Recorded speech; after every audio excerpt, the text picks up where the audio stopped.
Doctor रसूल बख्श साहब, break पर जाने से पहले सवाल आपके लिए छोड़ कर गई थी। कराची की सड़कों पे आज हमें जो मंजर नजर आए, इससे एहतजाजी सियासत के असरात आपको क्या नजर आ रहे हैं आने वाले दिनों में?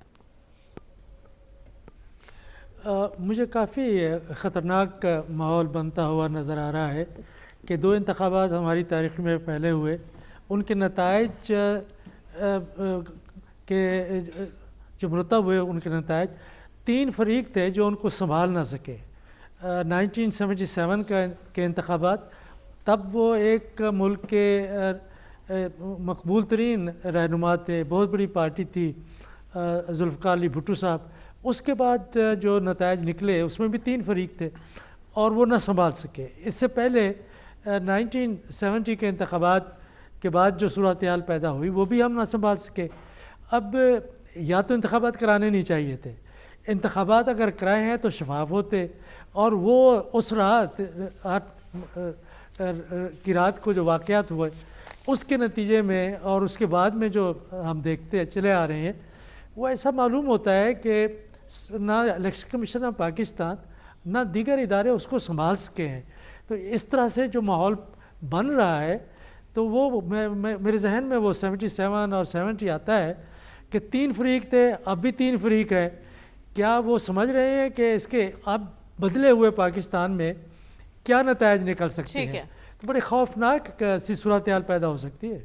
ठीक है, आप कह रहे हैं इससे सूरत हाल खौफनाक हो सकती है, लेकिन साफ़ी साहब, हम मौलाना का जिक्र भी कर रहे थे ब्रेक से पहले। मौलाना साहब के जो असल तहफ़्फ़ुज़ात थे वो तो केपी में थे, लेकिन एहतजाज वो कराची में कर रहे हैं, क्या प्रॉब्लम है? देखिए, एक तो इस हवाले से पीपल्स पार्टी का मौक़िफ़ सामने आया है, और जो आपका सवाल है एग्जैक्टली ये सवाल पीपल्स पार्टी ने भी उठाया है कि असल सफ़ाया तो मौलाना का केपी से हुआ है, ख़ुसूसन जनूबी अजला डेरा इस्माइल ख़ान, टांक, लकी मरवत, बनू वग़ैरह से। वहाँ पे तो मौलाना साहब और उसकी जमात एहतजाज नहीं कर रही है, और कराची में जहाँ पे सिर्फ अंदरूनी सिंध का लड़काना और चंद दो तीन इलाके हैं जहाँ से हो सकता था, मौलाना साहब को यकीन था कि वहाँ से शायद उनकी एक दो सीटें निकलेंगी, लेकिन वहाँ से भी नहीं निकल सकी।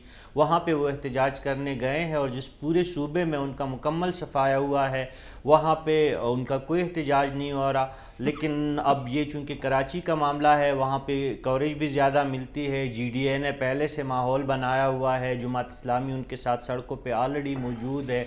आपने आज देखा होगा कि सिंध असम्बली में GDA के गालिबन 9 सुन्नी इत्तेहाद के 9 और GDA के 13 और जमात इस्लामी के एक रुकन ने हल्फ नहीं उठाया। ये पूरे प्रोसेस पे जो इंतखाबी प्रोसेस हुआ है, इस पे एक बहुत बड़ा सवालिया निशान है कि एक हाउस के इतनी बड़ी तादाद में तीन पार्लिमानी जमातें जो है वो इनकार कर रही है हल्फ लेने से, यानी उनको इंतखाबात के अमल पे और नताइज पे एतमाद नहीं है, और उनके जो मारूज़ात है या एतराज़ात है उस पे कान नहीं धरा जा रहा है। और सिंध हुकूमत जो नई हुकूमत संभालने जा रही है, इत्तफ़ाक़न वो पहले से वहाँ पे मौजूद हुकूमत और निगरान भी उनके ज़ेर असर है, तो उन्होंने आज तशद्दुद किया है।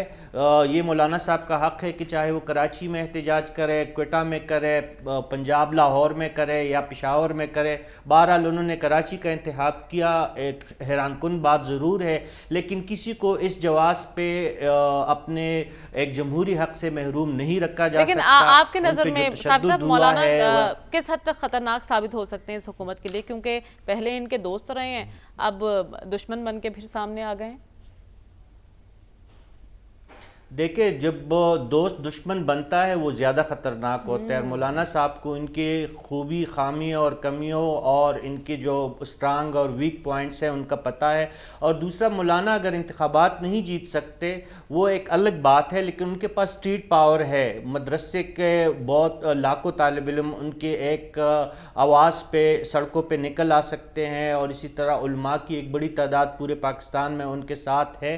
तो उनके पास ये बात तो हमें ماننی پڑے گی کہ جماعت اسلامی اور جے یو آئی دو ایسی مذہبی سیاسی جماعتیں ہیں جو اسٹریٹ پاور دکھا سکتی ہے. اس عمل کو اگر ابھی کنٹرول نہیں کیا گیا تو یہ بات بہت آگے جائے گی. خیبر پختونخوا میں عوامی نیشنل پارٹی احتجاج کر رہی ہے لیکن ان کو وہ کوریج نہیں مل رہی جو کراچی میں احتجاج کرنے والی جماعتوں کو مل رہی ہے. اسی طرح بلوچستان کی قوم پرست جماعتیں جو ہے وہ دھرنا دیے ہوئے ہیں اور 10-12 دنوں سے بلکہ اس سے بھی زیادہ دنوں سے وہاں پہ احتجاج جاری ہے لیکن اس پہ کوئی توجہ نہیں دی جا رہی ہے. اور جب کے پی میں حکومت بنے گی تو تب زیادہ صورتحال سنگین ہوگی. آج علی امین گنڈاپور جو نامزد وزیر اعلیٰ ہے ان کی ایک ویڈیو وائرل ہوئی ہے جس میں انہوں نے مولانا صاحب کے حوالے سے نازیبہ الفاظ استعمال کیے ہیں اور بیوروکریسی کے حوالے سے بھی ان کا بہت سخت ایک میسج گیا ہے